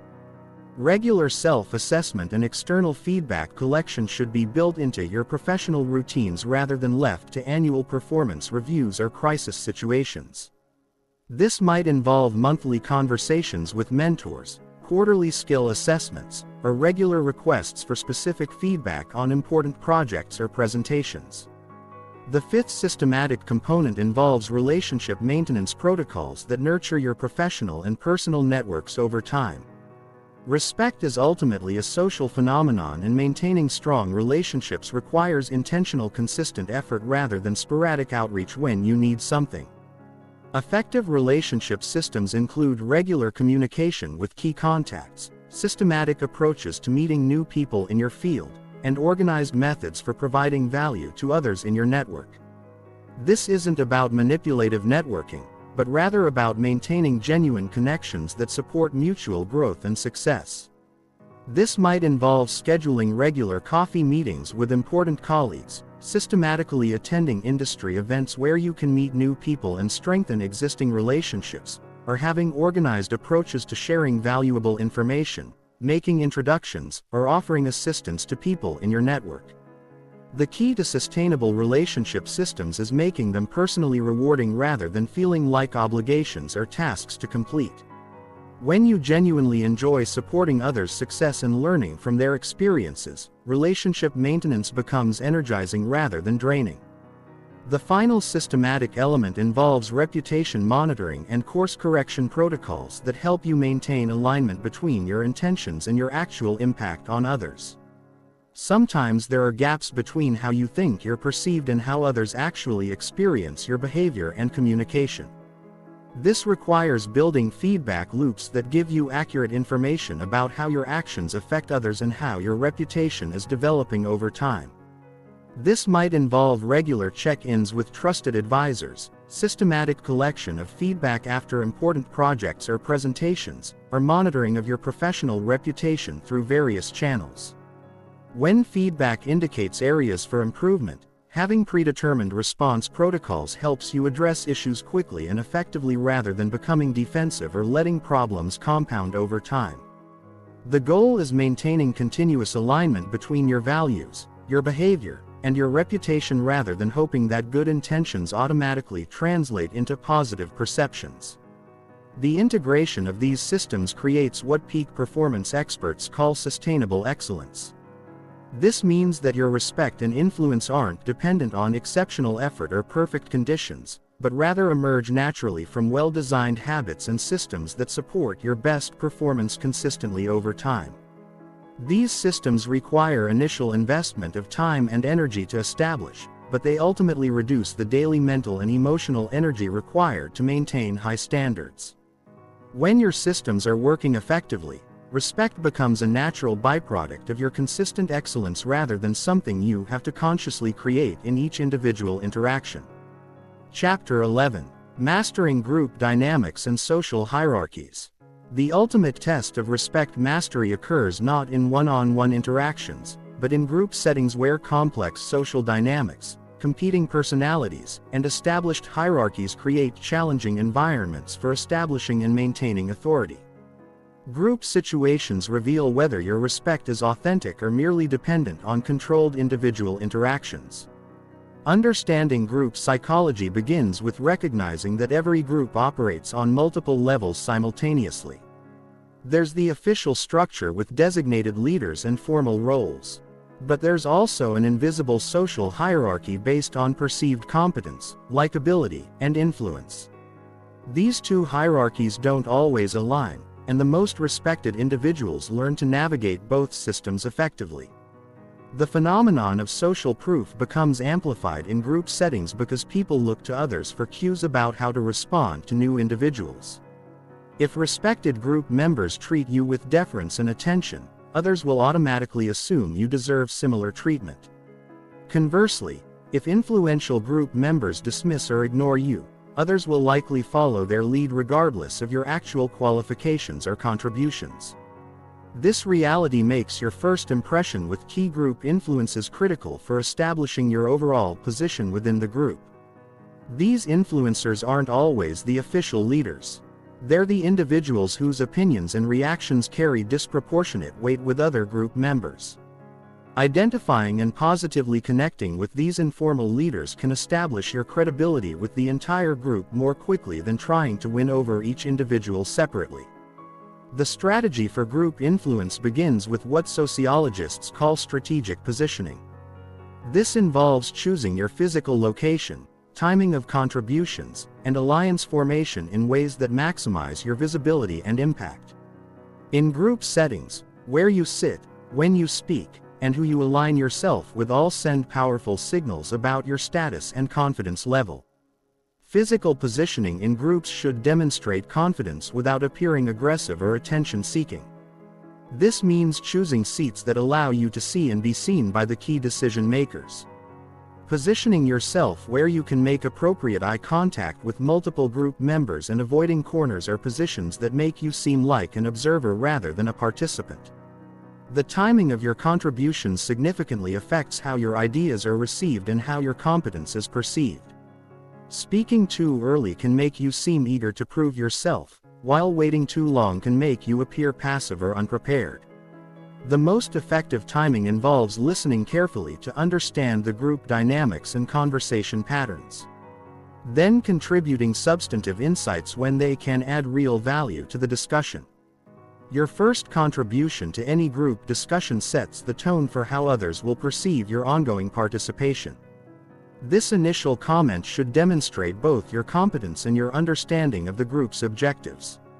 It should be substantial enough to show you have valuable perspectives, but not so lengthy that you dominate the conversation or appear to be seeking excessive attention. Coalition building within groups requires understanding that influence often comes through relationships and alliances rather than individual brilliance. The most respected group members are those who can build consensus, facilitate cooperation between different personalities, and help the group achieve collective goals rather than just promoting their own ideas. Effective coalition building begins with identifying shared interests and values among group members, then positioning your ideas and proposals in ways that address multiple people's priorities simultaneously. This isn't about compromising your principles, but rather about framing your contributions in terms that resonate with different group members' perspectives and objectives. The key to successful alliances is providing value to potential coalition partners before asking for their support. This might involve publicly supporting their ideas when appropriate, offering expertise that helps them achieve their goals, or facilitating connections that benefit their projects. When people have positive experiences working with you, they become advocates for your ideas and defenders of your reputation within the group. Managing group conflict requires understanding the difference between productive disagreement and destructive arguing. Groups need diverse perspectives to make good decisions. But they also need respectful processes for evaluating different viewpoints. The most respected group members are those who can disagree with ideas while maintaining respect for the people presenting those ideas. When you disagree with others in group settings, focus your criticism on specific aspects of proposals. Rather than making broad judgments about their overall value, use phrases like "I have concerns about this approach because," or "I see potential challenges with this plan," rather than "that won't work" or "that's a bad idea." This language allows you to present alternative perspectives while maintaining positive relationships. The technique of intellectual generosity involves acknowledging the strengths in others' ideas even when you ultimately disagree with their conclusions. This might sound like "I appreciate the creativity in this approach and I particularly like the focus on user experience. My concern is with the implementation timeline, which seems aggressive given our current resources." This framing shows that you're listening thoughtfully and evaluating ideas fairly rather than just opposing anything you didn't suggest. Group leadership opportunities often arise naturally when you demonstrate the ability to facilitate productive discussions, summarize complex information clearly, and help groups move toward decisions and actions. These leadership moments don't require official appointment. They emerge when groups recognize that your participation makes their work more effective and efficient. Facilitating group discussions involves asking clarifying questions when conversations become unclear, summarizing different viewpoints to ensure everyone understands the options being considered, and suggesting processes for making decisions when groups get stuck in circular discussions. These contributions position you as someone who adds structure and value to group interactions. The skill of reading group energy allows you to adjust your participation based on the collective mood and engagement level. When groups are energetic and engaged, you can contribute more actively and suggest ambitious ideas. When groups are tired or overwhelmed, you might focus on simplifying options, suggesting breaks, or helping prioritize the most important decisions. Social proof creation in groups involves strategically highlighting achievements, credentials, or endorsements that establish your credibility without appearing boastful. This might involve mentioning relevant experience when it directly applies to the discussion, sharing insights from other successful projects, or casually referencing relationships with respected individuals in your field. The key to group social proof is making these credibility demonstrations relevant to the current discussion rather than seeming like random self-promotion. When your expertise directly addresses problems the group is trying to solve, mentioning your relevant experience provides valuable context rather than appearing like status-seeking behavior. Advanced group dynamics include understanding the roles that different personality types typically play in group settings and positioning yourself to complement rather than compete with these natural patterns. This means recognizing when someone else is the natural facilitator and supporting their efforts rather than trying to take over or stepping up to provide structure when the group lacks natural organizers. The ultimate goal of group mastery is becoming someone whose presence improves group outcomes regardless of whether you're officially in charge. This reputation makes groups want to include you in important decisions, seek your input on challenging problems, and defer to your judgment in areas of your expertise. This influence emerges naturally from consistently adding value rather than from political maneuvering or self-promotion. Chapter 12. Crisis, Leadership, and Respect under Extreme Pressure. The moments that define lasting respect most powerfully are those when everything is falling apart, when pressure is extreme, and when most people are losing their composure and effectiveness. How you perform during crises, emergencies, and high-stakes situations determines whether people see you as someone they can rely on when it matters most or someone whose confidence crumbles under real pressure. Crisis situations reveal authentic character because they strip away the luxury of careful preparation, controlled environments, and predictable interactions. During emergencies, people's true capabilities, values, and emotional regulation skills become visible in ways that routine situations never expose. This is why crisis leadership creates such profound respect. It proves that your competence and composure are real rather than situational. The foundation of crisis leadership lies in what emergency responders call operational calm. This is the ability to maintain clear thinking, steady decision and controlled emotional responses while everyone around you is experiencing panic, confusion, or overwhelming stress. Operational calm isn't about being emotionless. It's about channeling your emotions productively rather than being controlled by them. Developing operational calm requires understanding the physiology of extreme stress and having practiced techniques for maintaining cognitive function when your nervous system is highly activated. During crisis, your body naturally triggers fight or flight responses that can impair complex reasoning, creative problem solving, and collaborative decision making. The most effective crisis leaders have trained themselves to override these automatic responses and access higher-level thinking even under intense pressure. The technique of cognitive override begins with recognizing the early signs of stress activation in your body and mind. These might include changes in breathing pattern, muscle tension, thought speed, or emotional intensity. The moment you notice these signs, you implement predetermined strategies for restoring calm focus rather than allowing the stress response to build momentum. Tactical breathing during crisis involves deeper, slower breaths that activate your parasympathetic nervous system and restore access to your prefrontal cortex where complex reasoning occurs. This isn't about obvious breathing exercises that others might notice, but rather about subtle respiratory control that maintains your cognitive capabilities while appearing completely natural to observers. Mental compartmentalization allows you to acknowledge the severity and emotion of crisis situations while still maintaining the psychological space needed for effective problem solving. This involves temporarily setting aside overwhelming aspects of the situation that you cannot immediately control and focusing your mental energy on factors where your actions can make a difference. The practice involves asking yourself, what can I influence right now and what must I accomplish in the next hour? These questions direct your attention toward productive action rather than getting lost in the magnitude of problems or potential future consequences that are beyond your immediate control.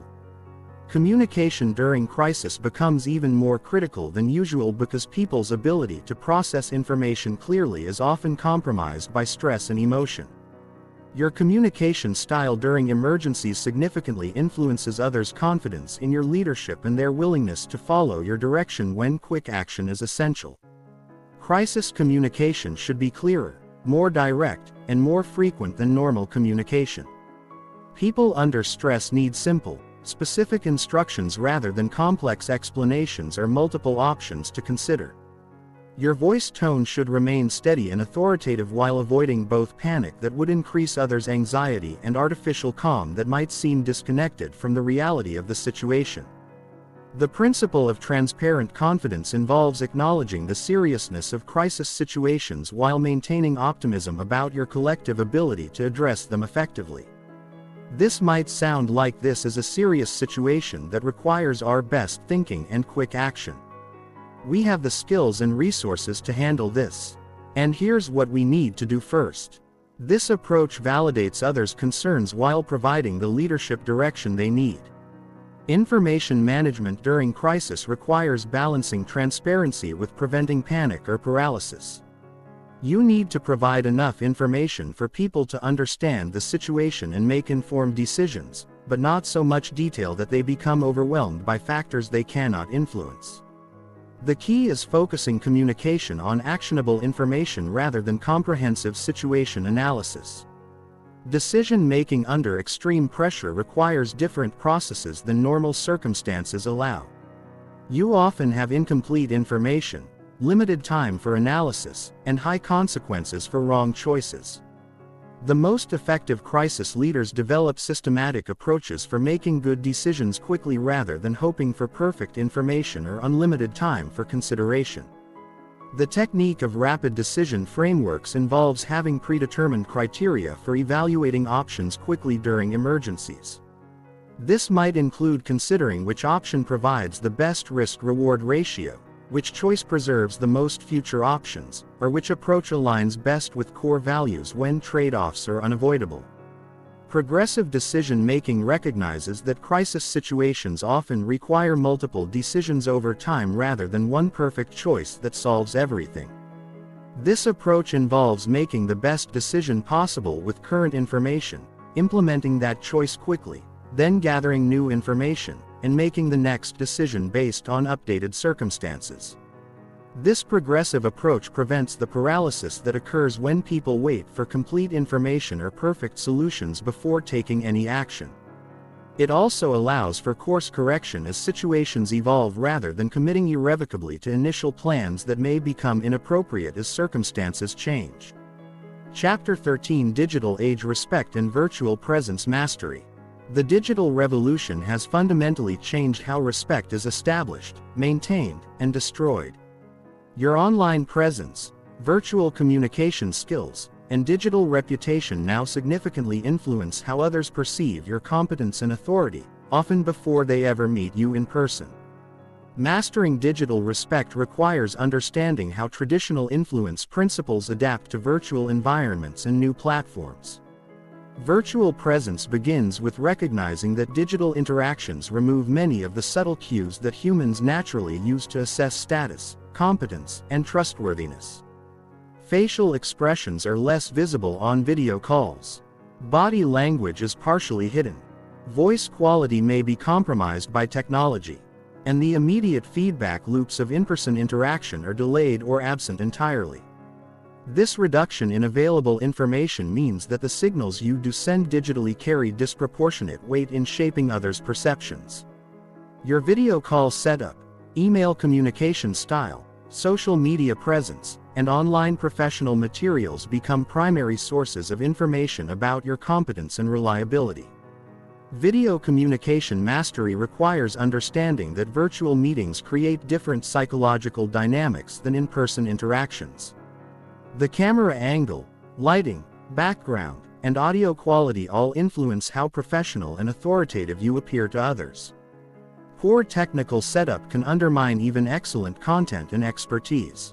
The foundation of powerful video presence begins with camera positioning at eye level to create natural eye contact that doesn't make you appear to be looking down at or up toward other participants. Lighting should come from in front of you rather than behind you, ensuring that your facial expressions are clearly visible rather than shadowy or unclear. Your background should be clean and professional without being distracting or obviously artificial.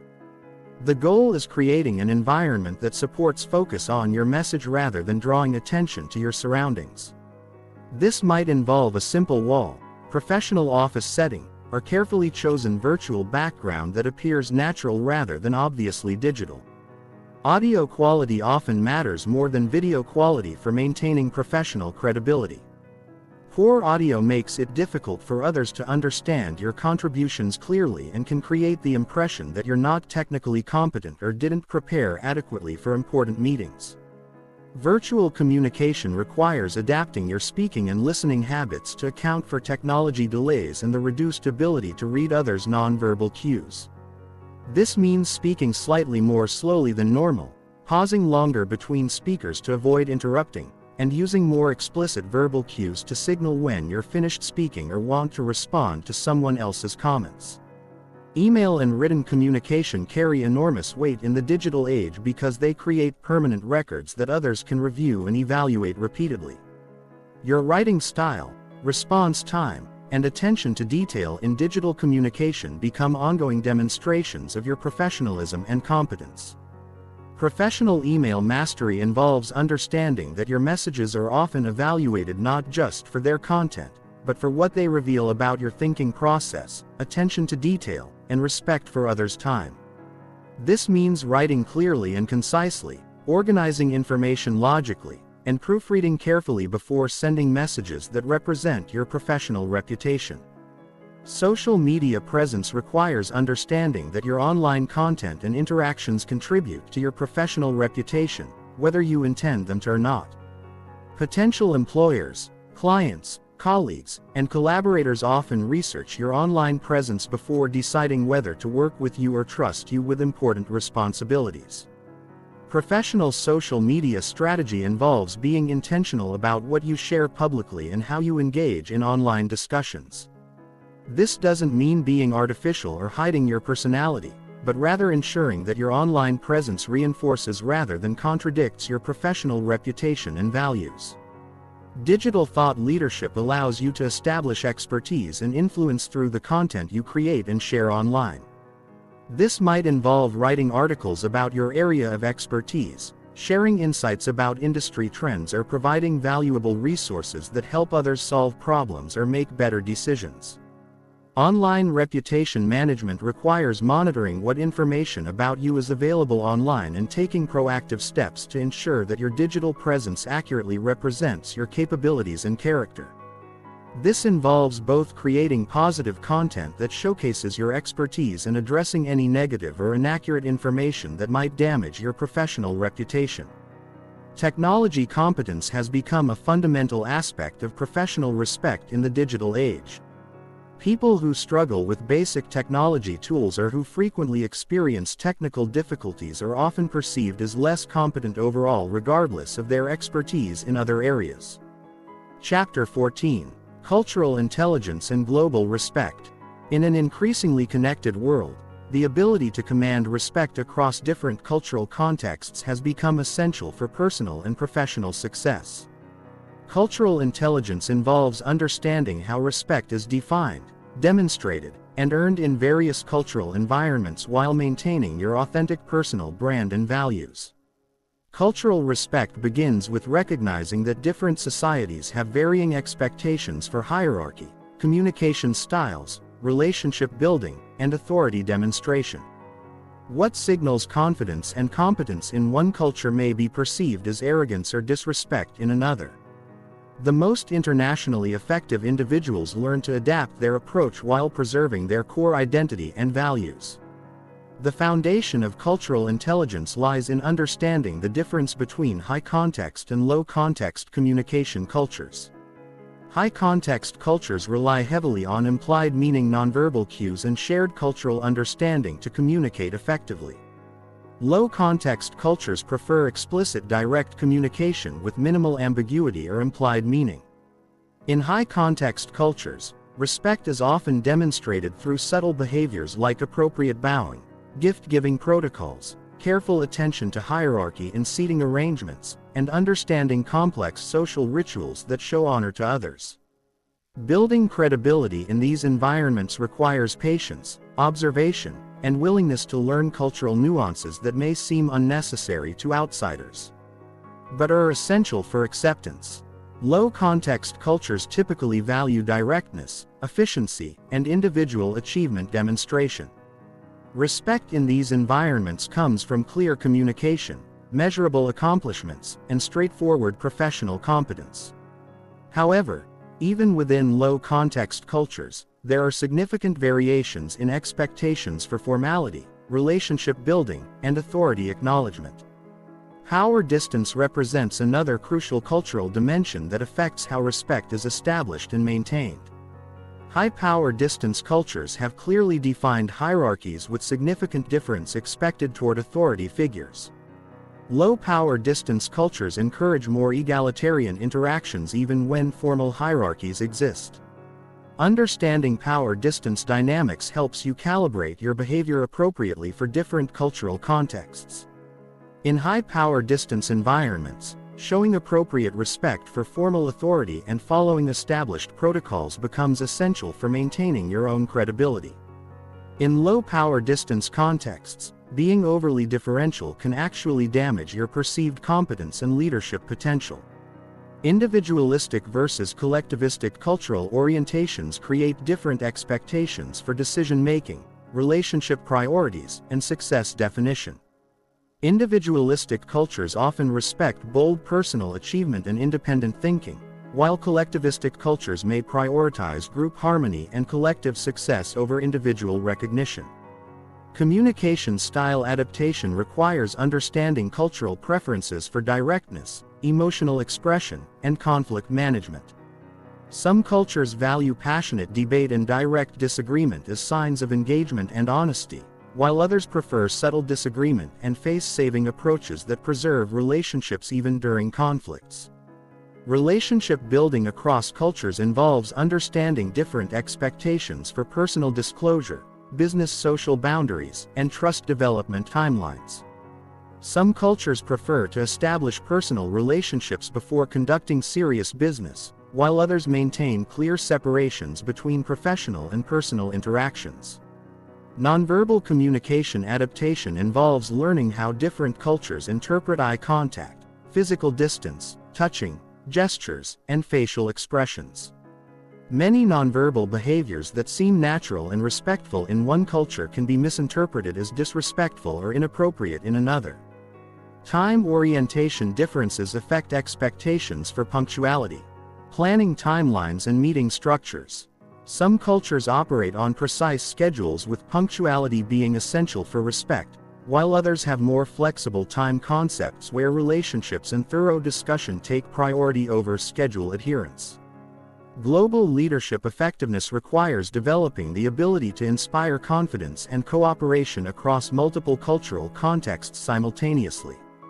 This is particularly challenging when leading international teams where different cultural backgrounds create varying expectations for leadership style and authority demonstration.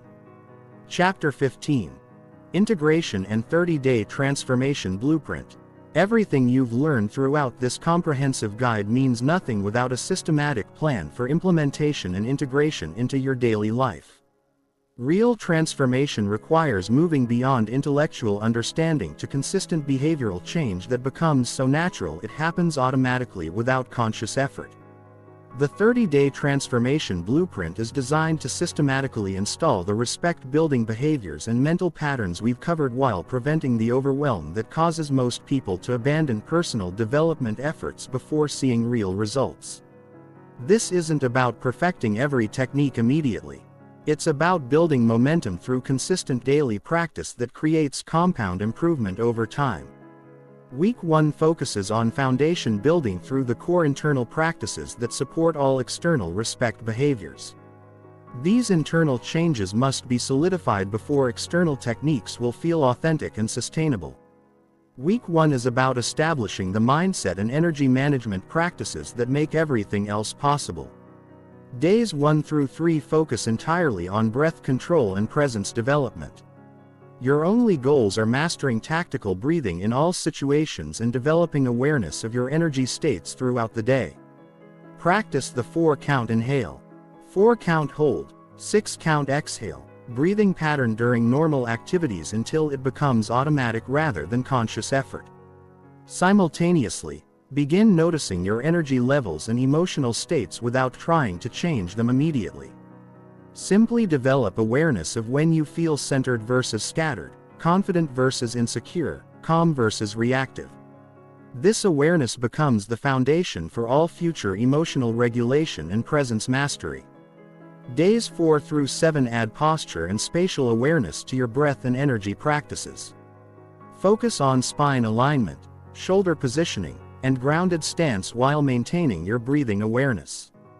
Practice taking up appropriate space and moving with intention rather than habitual patterns that may undermine your authority. Week 2 introduces communication foundation skills while maintaining the internal practices from Week 1. This week focuses on voice control, strategic pausing, and basic language precision without attempting advanced persuasion or influence techniques.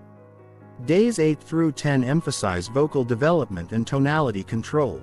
Practice speaking from your core rather than your throat, maintaining steady volume and pace and ending statements with downward inflection that communicates confidence. Record yourself speaking and listen for nervous habits like uptalk, filler words, or rushed delivery that undermine authority. Days 11 through 14 add strategic pausing and language precision to your vocal practice. Focus on eliminating approval-seeking language patterns like kind of, maybe, and if that's okay. Replace hedging language with direct statements that communicate your thoughts clearly without unnecessary qualification or apology. Week 3 combines your foundation skills with basic interpersonal application in low-stakes social situations. This week focuses on reading others, adapting your communication style, and practicing boundary setting without attempting high-level influence or challenging confrontations. Days 15 through 17 emphasize observation and adaptation skills. Practice reading others' personality types, energy levels, and communication preferences while maintaining your centered presence. Focus on matching others' preferred communication pace and style without losing your authentic voice or core confidence. Days 18 through 21 add gentle boundary setting and graceful disagreement to your growing skill set. Practice saying no politely but firmly, expressing different opinions without attacking others' ideas and maintaining your position when pressured without becoming defensive or aggressive.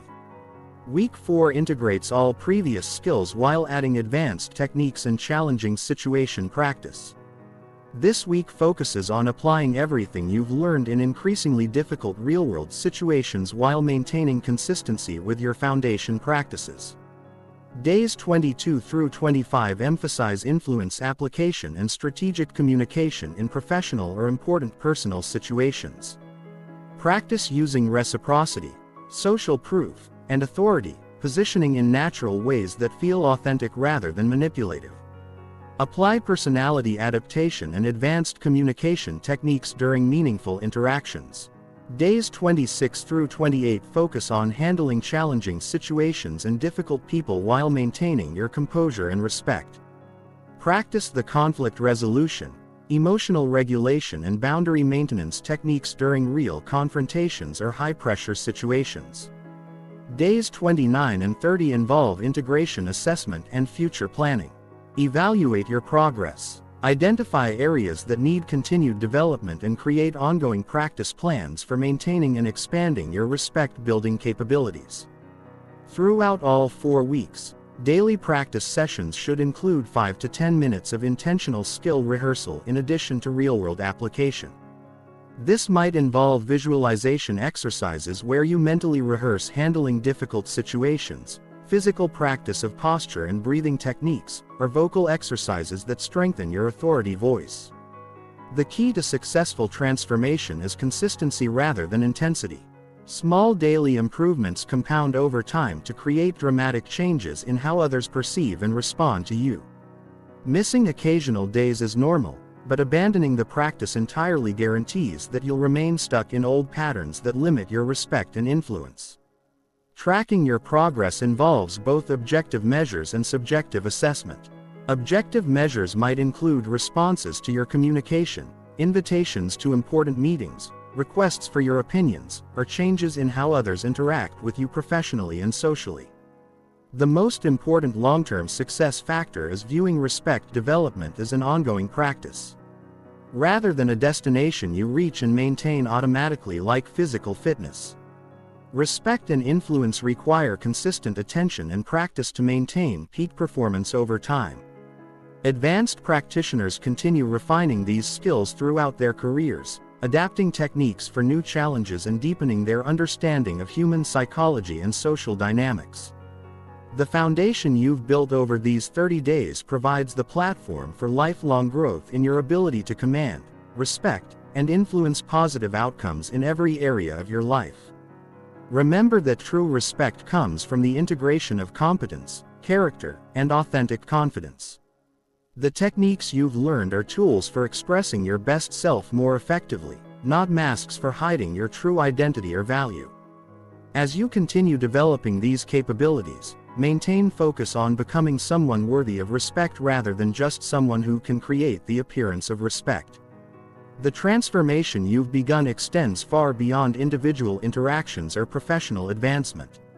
When you consistently demonstrate the qualities that command genuine respect, you inspire others to raise their own standards and treat all their relationships with greater intention and integrity. Your personal development becomes a contribution to creating more respect